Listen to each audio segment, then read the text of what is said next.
Everyone, welcome to another great episode of Content and Conversation. Today, I'm excited to be welcoming Upasna Gautam, product manager at CNN, formerly at Ziff Davis, worked on PC Mag and Mashable, a great publisher organization there. And today, we're excited to be talking about publisher SEO. Welcome. Thank you for having me. Excited to be here.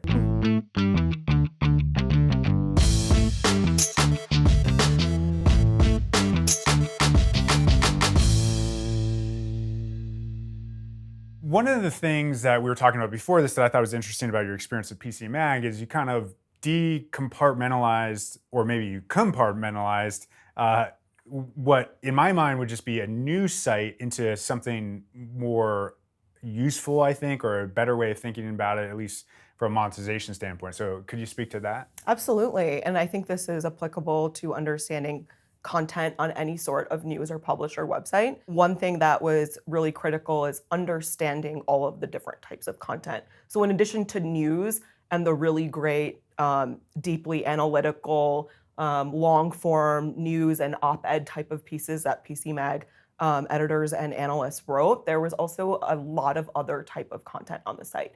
So there was a lot of product-focused content where the monetization and the commerce play came in. And then there's a whole content to it where wrote a lot of content about how to get the most out of your technology. So really basic how-to articles to hyper-specific how to do something with your Amazon Echo type of article.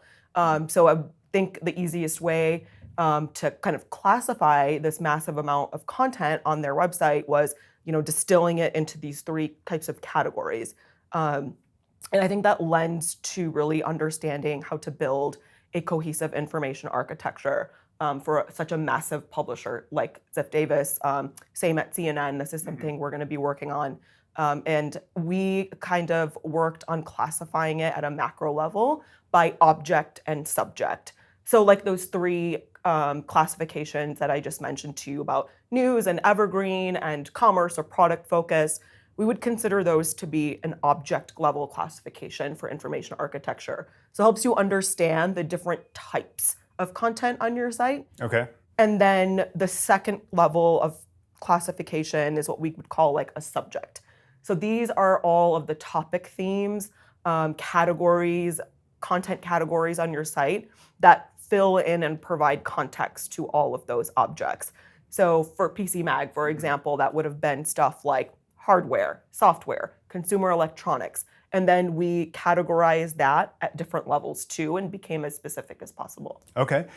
In those three groupings, did you have teams that were dedicated to each, or did they cross-pollinate, or how did that look exactly, out of curiosity? At an editorial level, it was really well structured, where it was actually four teams, hardware, software, business, and consumer electronics. So they were managing editors for each of those teams. So that helped a lot in being able to understand the content better and how to build it into, a cohesive information architecture, because we already had experts running those teams.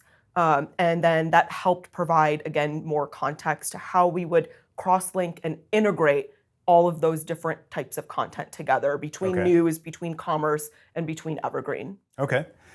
From, I know at publisher standpoint, a lot of it is, you can't, as an SEO manager there's a lot of writers and things like that. How do you go about thinking about training these teams? Like, what does that process look like at Ziff, or did it look like at Ziff Davis? Well, I was very fortunate to work with a team of really receptive and hungry to learn editors and analysts. And so we would, as far as it looked like on an objective level, we would have like weekly check-ins with them to understand performance within their teams, and do like quarterly workshops with them as well to go over just really basic SEO best practices for news. So for example, how to write a really great headline that won't compromise editorial integrity, but is still very search friendly. And things like what the meta description would mean for articles like that. So, there's like the piece of the tiny little description that's under the headline that's usually like one or two sentences. And we use that to pull in our meta description. And so, helping them optimize that. And again, it's like this fine balance of maintaining editorial integrity and not telling them what to do and how to change it, but how to just make it a little more rich. Okay. What kind of goals did those teams have? And I imagine SEO helped a lot achieve each writer's goals, and that's why they're incentivized. But like, curious if you could put color on that. The goals of the editorial staff. Like I know, like a writer might have a certain amount of page views they want to achieve, and search can kind of help them. So Totally. that's why they, That is definitely part of it, but I think bigger and more important for the editorial staff there and for search too was to build authority around these very key primary and secondary subjects, as we discussed before. So, like the hardware team had X amount of articles they want to publish, but they really want to do well in a specific new technology. Let's focus on understanding all of the different types of content we can produce around there. Okay. So it's more of a strategic approach as opposed to, I have to hit a number or hit a quota. Okay. So, and they already publish so much, so it's making best use of that time. Okay. Again, to make that kind of segment of products or topic more authoritative. Okay. Especially because there's so much emerging technology and these guys are always on top of it and writing about it. So it's how can we integrate those different types of content pieces to build more authority at that topic level, if that makes sense. Yeah.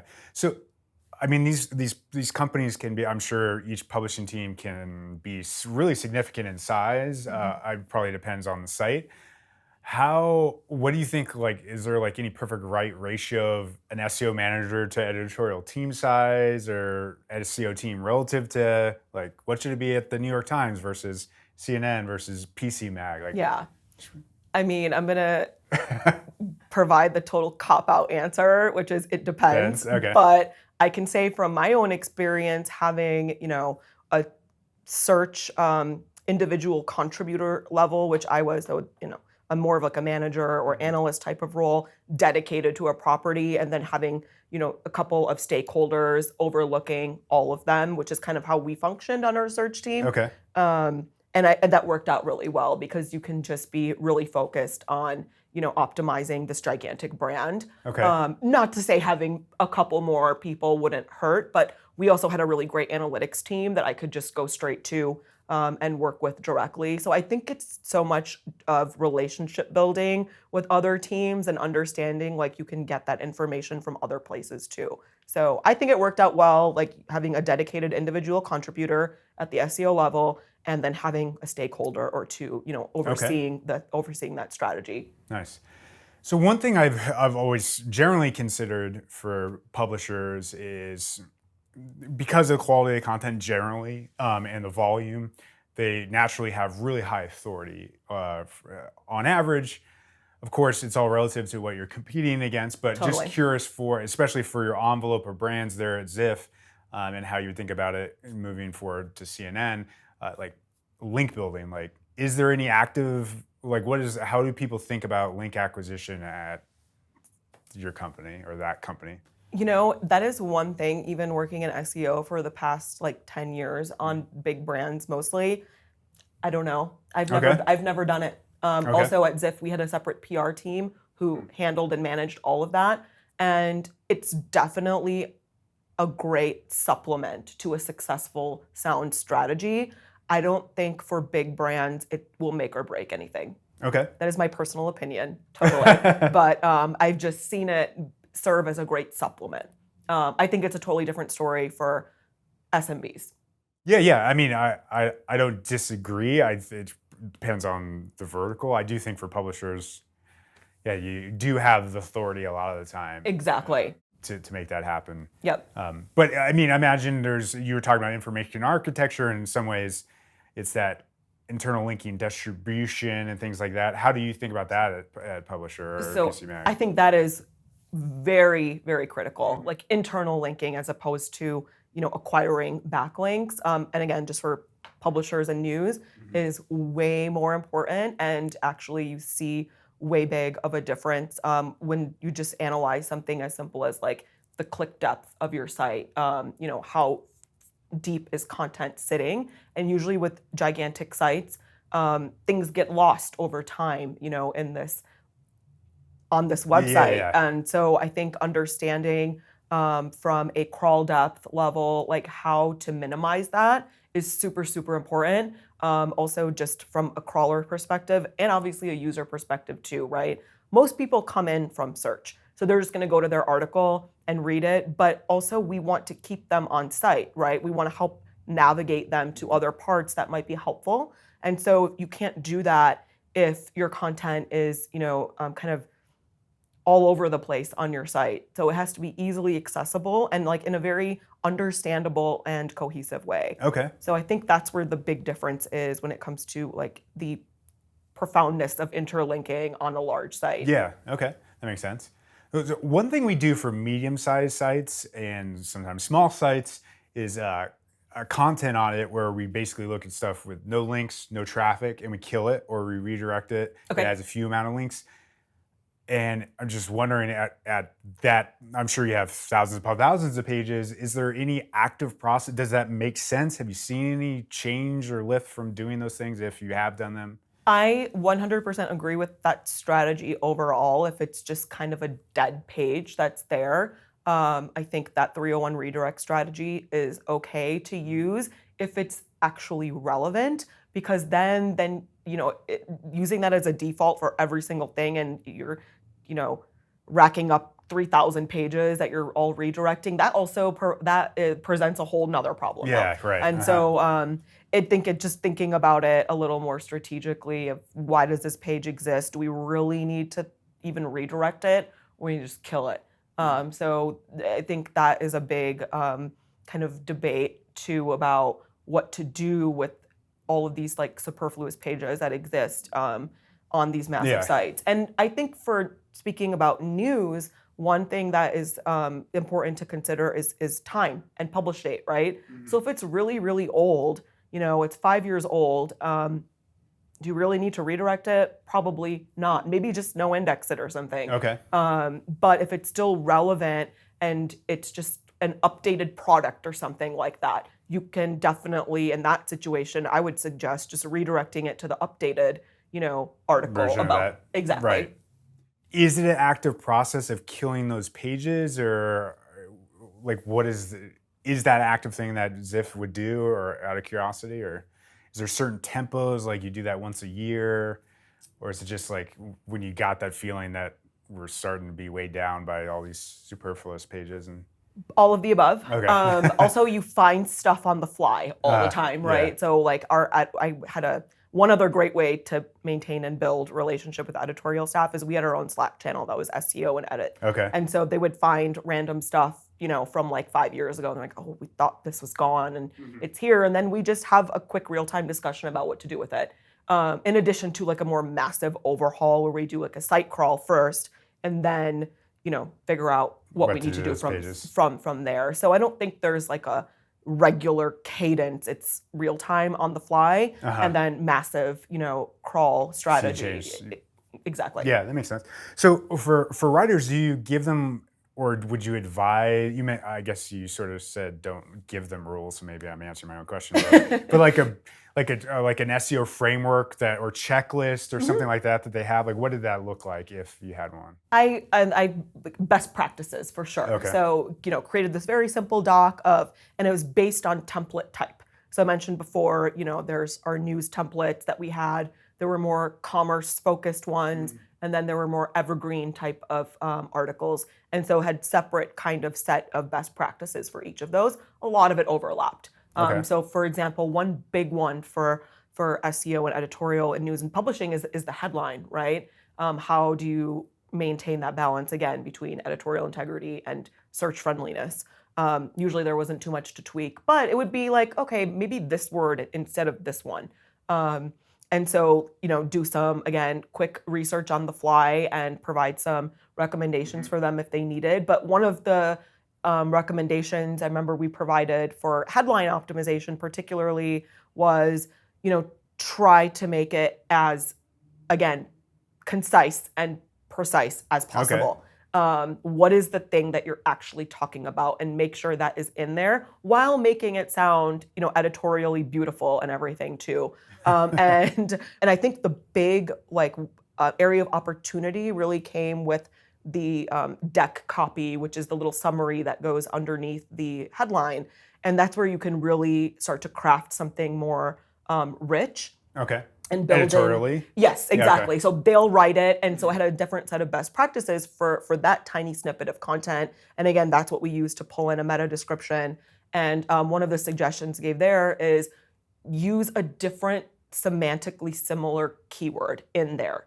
Okay. So for example, using two variations of a product name and being hyper specific still, but people search for technology in different ways that all mean the same thing too. So that kind of gave them another creative outlet too, and to be a little more crafty in that part of the content. And again, that's what is being pulled into the meta description.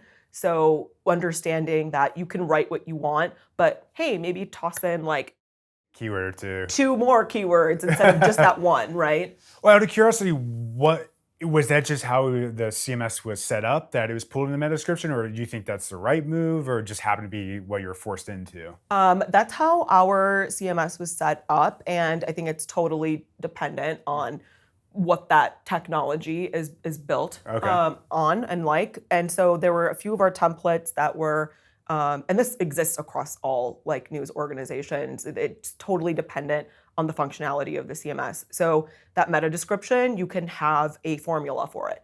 And so for some of our templates, we had that. For some of them, we had it, the really product focused ones where that deck copy, that little summary underneath the headline is what we pulled in. Okay. So it totally depends. And it's the thing that it really solves is time. Okay. So you don't have to write a unique meta for every single article that's published. The editor's already going to write it, and then you can just pull that in.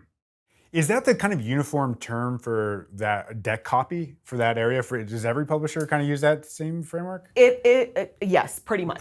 Yeah. It's very much a publisher editorial terminology. Yeah. Is it, out of curiosity, do you like wrap that in an H2 or anything like that, or is there any kind of? Nope. Okay. There are separate delineations for header tags. Yeah. And do you think? I mean, I've seen and I feel like I like that deck copy when I see it. Totally. It like adds some color. It's like it can almost serve as a quick answer. I've seen sometimes. Absolutely. Do you do that kind of thing, or do you feel like an optimal world a publisher would have deck copy?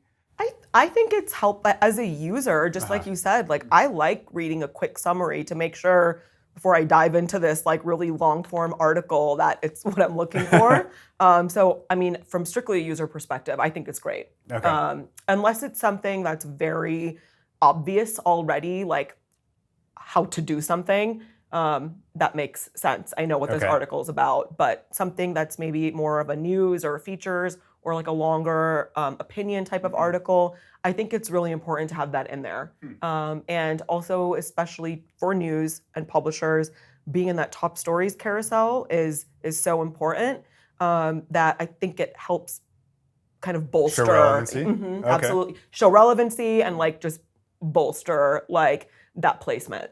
For best practice that you share with writers, or just in general, if you could give like a quick recap, how do you get into that top stories carousel? Time is of the essence when you publish something. How, depending on what's going on in the news. I mean, if you're an hour behind something that broke, an hour or two ago, you might as well just like not. So it'll like anchor the stories that got there first. Is that kind of what you're saying? I don't know. I have seen that that is a thing. Yes. Okay. But I mean, I don't think it's a concrete factor. It's not a universal kind of metric. Which actually reminds me of something that Google just published, is that they're trying to get the original. I'm sure you probably saw it. They're trying to get the original source more often. I don't know if you've seen that. More recently actually happen. Or not? I think that yes. And also another big part of that is having not just the date published and the timestamps, but also when it's updated, and then all of the structured data that applies to that too, which is super important. And again, I don't think it's like a universal law that if you publish first, you're going to rank there. But I've definitely seen it over and over again where that time is of the essence. Okay. I'm realizing I sort of interrupted you. You said time is of the essence. Publish quickly. Is there anything else to getting in there? Or? I think that is again publishing and news. I think that's the one thing that's a little bit different. And we know that Google ranks fresh content well, but for news, again, that carousel, that top stories carousel, changes every minute. I've actually seen it change every minute by minute before, especially during peak news stories that are or any current events that are happening that are a really big deal. Holiday time is a really big deal. Okay. So it is, and that's one thing too. I think that we've seen in that part of the industry that people might try to exploit as well, and just keep updating and updating. Of course, we never did that. We don't believe in that. That's not organic. But that is something that people have been playing around with and trying to exploit. Because if you just keep updating and updating and updating, even though it's not a real profound or significant update, and you're just trying to change the time and updating, even though it's, Google's going to pick up on that. They're not, they're going to see that. Exactly.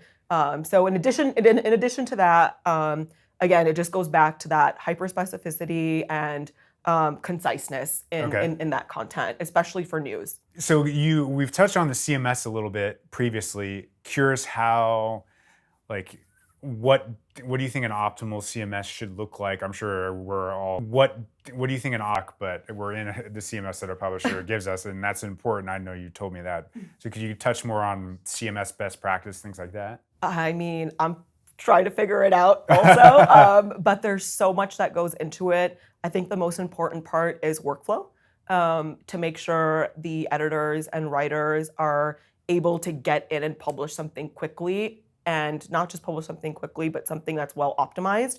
So they have all of the search elements in place. It's not, it's an efficient process. I think the major obstacles come for news and publishers and the CMS product is from a workflow level. Okay.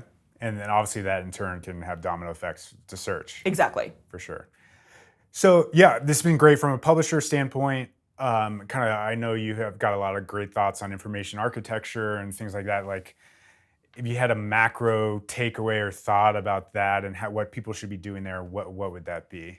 I think it's really about, whether you're a small or gigantic news publisher, is just really understanding the content that you have on your site and comparing that to what you're trying to attain.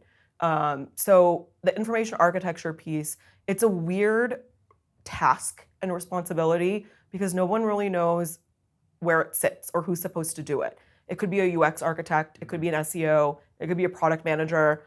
I don't know, a developer might do it, but it's not really a designated task, but it's so important because it is laying the foundation for your entire site and how the content is not only classified, but how it all relates to one another. And so going back to something we talked about earlier is that understanding the object and subject level classification and understanding the different types of content that you have on your site, and then how the different types of content pull in and apply context to those. So the things you're actually talking about, and the information and pieces of education you want to offer any sort of user or searcher that comes to your site from search or within navigating your own site. Okay.